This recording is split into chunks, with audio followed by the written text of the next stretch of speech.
Sandra, welcome to another episode of Asexualise, my asexual life. This is a place to be for education about asexuality, all things asexual. I share my asexual life journey in order to help you in yours.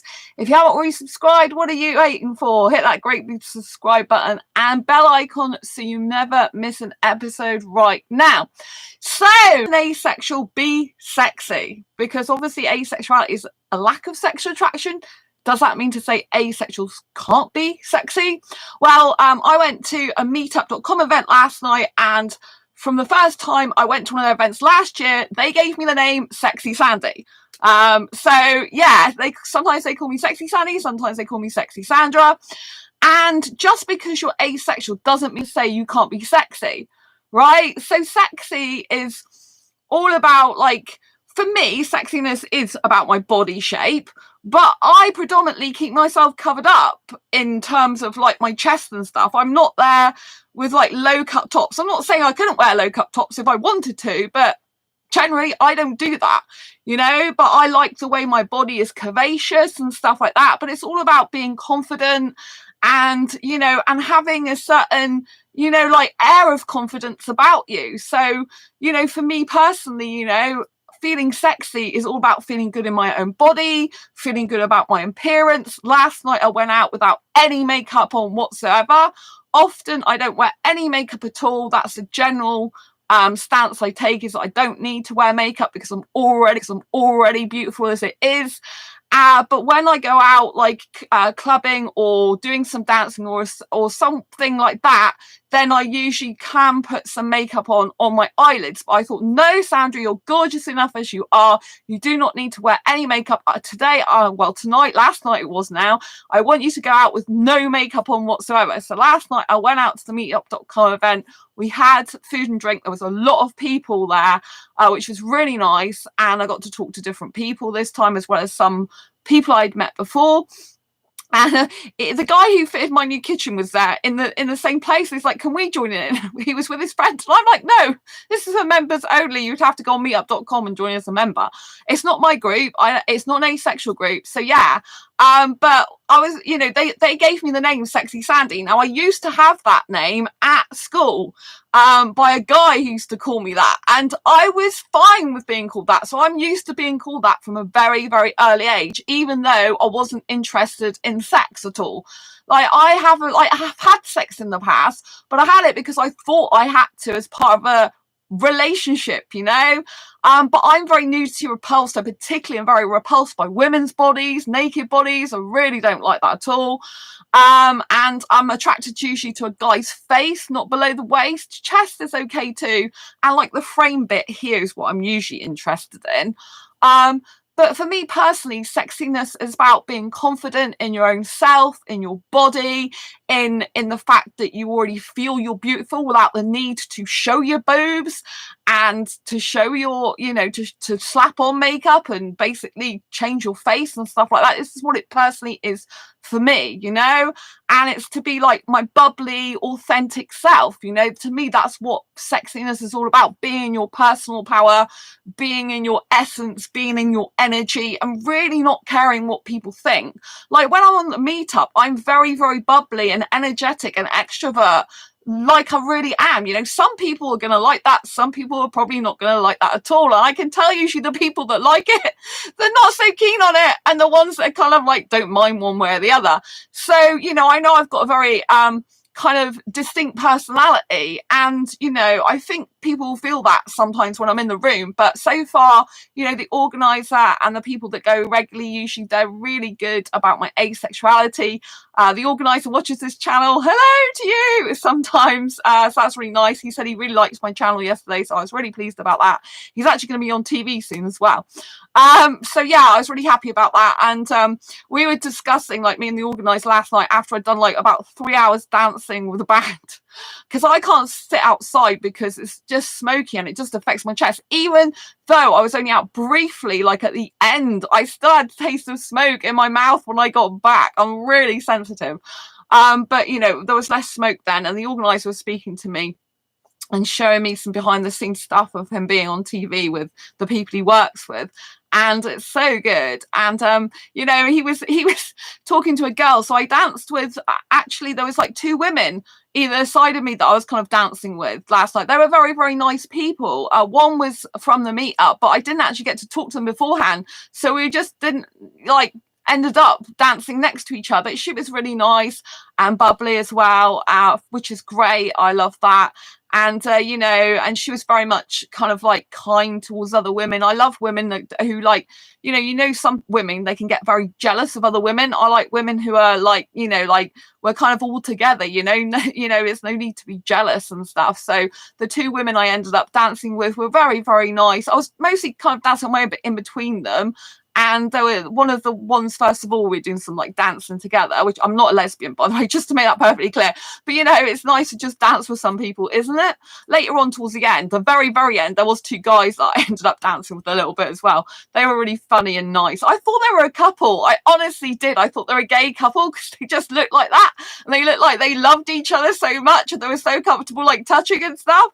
But he said, oh, he's my friend. I'm like, oh, you're not partners? He was like, no. I'm like, oh, okay. But he was holding my hand a little bit just to talk to me at the end because I couldn't hear what he's saying. So I kind of got used to that more now. He's just being friendly, but they were foreign. So obviously I get on well with foreigners. I think if a British guy held my hand, even if he's talking to me, I think I'd find that very weird, very strange, very odd. I probably would be very uncomfortable with it. Unless I ever did have a British boyfriend, obviously, which I have had in the past.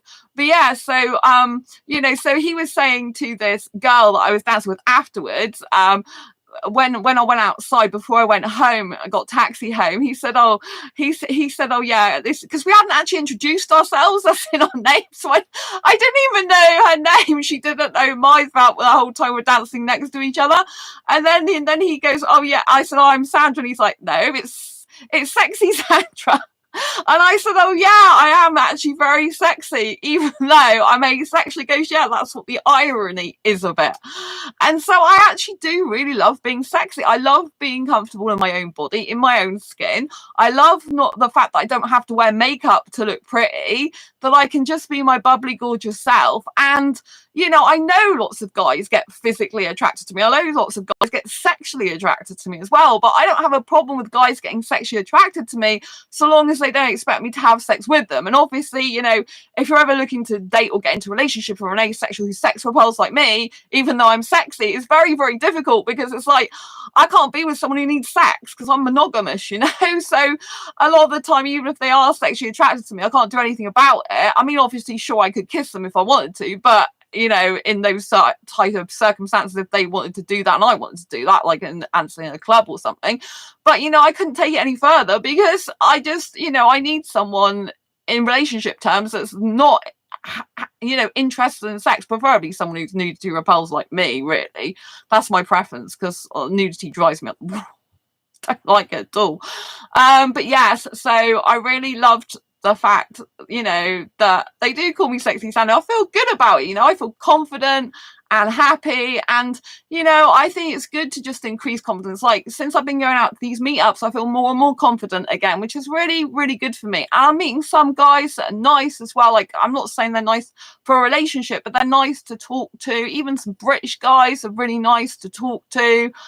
Even some like kind of older British guys, not old, but older British guys are nice to talk to as well. I did have one foreign guy talk to me at a bar yesterday. When he first came, we were chatting for a while. But he lives near me, so I gave him my card with my because I thought later on, as I'm going to be dancing, I might not see him again. So I gave my card because we live near each other. I said we could just hang out. For like, you know, hang out a bit, but obviously I'm asexual, so hanging out to me means hanging out to me, right?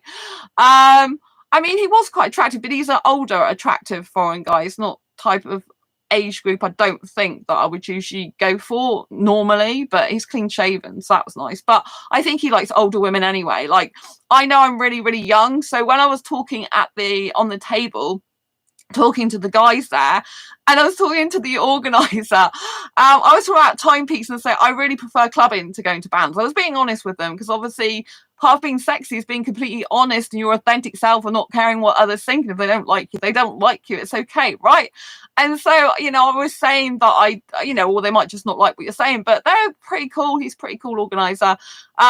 He was being a bit rude as a joke yesterday with his fingers stuck up, but I'm like, that's a bit rude. But yeah, he was messing around. So yeah, anyway, getting back to what I was saying, he was like, I was talking about Timepiece, which is my very, very favourite nightclub in Exeter, and he's like, oh no, I'm too old for that. It's like got 22-year-old guys there. I'm saying, like, yeah, they're my age group. He's like, I feel really like he feels really out of it there, like he doesn't quite fit in there, like it's not, you know, it's too young for him. I'm like, yeah, but I love it there, like I'm around younger foreign guys which are basically my age group, mindset and lifestyle and everything else age group apart from a piece of paper, right? And I was like, and you know, that's what I really like, being around younger foreign guys. I feel in my element there when I'm in Timepiece nightclub. I love it so much. I feel like I'm at one with my soul. I feel like everyone's on the same hymn sheet. I feel like I am that age group because I have reprogrammed my mind to be like 21 years, right? You can change your reality by reprogramming your mind. I don't know if you know that, but you can do it. And I did it using NLP. So when you reprogram your mind, you truly end up becoming like that person that you believe you are. And so, yes, legally, for compliance reasons, I have to write my birth certificate age down, and I don't lie about that because I'm not a liar. But, you know, I have a mindset age of 21 on purpose. I live like a teenager and really love it. And I'm really happy to be like that. You know, I was miserable living the stereotypical life of a certain age before. And I just love my life so much now, and it means so much to me to just be my true, authentic young self. And, you know, I have far more in common with younger guys because I like the same types of music usually, some of the same types of places. Sometimes I'm too young. Oh God, I don't know what's falling off. Sometimes I'm too young to actually like for the younger guys, you know. It's like, because some of them do like older music, they like to do older things, and I'm like thinking this is just not what my age group would usually do, because I'm thinking really young, right? I'm thinking theme parks, you know, having fun, and like rap music and reggaeton music and Latin music and woo music, you know. And so, yeah, and so it's very interesting, you know, when they think that they're too old. And I just think, my God, I love that place. I feel so elated. It's like everyone's singing off the same hymn sheet. Everyone's being the same. And, you know, and when I'm at Timepiece, I usually do go on the stage bit. And so kind of like I am very much the center of attention. I do like being the center of attention. I'm not going to lie to you. I do love it. I feel good about that. You know, some people don't like it. I love it. You know, and I like what I wear usually. I feel good in my own body. I feel good being around that age group. And I just feel like everyone's out to have a great time. And like all the cares and worries of the world have just gone, you know. There was another guy as well, and he's like, oh, I'm too old to go there as well. Like, that's fine, but I love it. So, you know, but I just feel good. I feel good about being sexy. I feel like that is actually what I am. I'm a sexy asexual, but obviously that's quite controversial maybe to some, but obviously I'm bringing the Asexual Guide to Sex book out, and you know, I am a sexy asexual, and I don't mind saying that, but I think I'm an unconventionally sexy in some ways, conventionally sexy maybe in others. Obviously I got I'm not a skinny girl, but I've got a very voluptuous body, which is what I call a real woman's body that a lot of guys would be attracted to. But I think a lot of my personality, my intelligence, you know, the way I just like mix with people, and I just find that really good. And the fact I know my own mind, I think that's very, very sexy. A woman who knows her own mind and who's not submissive, and who, you know, like sticks up for herself, can stand her ground, can, you know, obviously if everyone's, you know, being kind, you don't really, you know, you don't need to worry. You just chill out and have a good time, you know. But I think it's really good. I mean, there was someone said to me yesterday, like, why don't you just order from the app? It's like, I can't order from the app the food because I have a special diet requirements. Like, oh, I bet you can. I'm like, well, you can't. And it's like, you know what I mean? It's like, I think I should know. I've been going for years. And so, you know, I was just like, you know, besides, I like going up to the bar, you know. It's like really weird. It's like people know their own minds, right? So obviously I will be very strong like that as well. But yeah, I love being sexy asexual. I enjoy it. It feels really good in my own body, in my own being. When you embrace who you truly are, regardless of your sexuality, then I think it's really, really good for you, good for your confidence, good for your self-esteem. And it's good to know who you truly are, you know, and not live up to stereotypes one way or the other, you know. Anyway, I hope you found this video helpful and insightful. If you have, please give it a thumbs up. Pop a comment down below. Love to know what you think. Are you a sexy asexual? Do you like the word sexy as an asexual? Do you hate the word asexy? Because I know, or sexy, you know, asexy is basically you're sexy but lack sexual attraction. So you could call yourself asexy. Or you can call yourself sexy because people find you sexy and you might feel sexy for all the reasons I've explained. So anyway, don't forget to subscribe if you haven't already and hit that bell icon so you never miss an episode. And I'll see you soon on the next video live stream. Lots of love. Take care. Bye. Bye.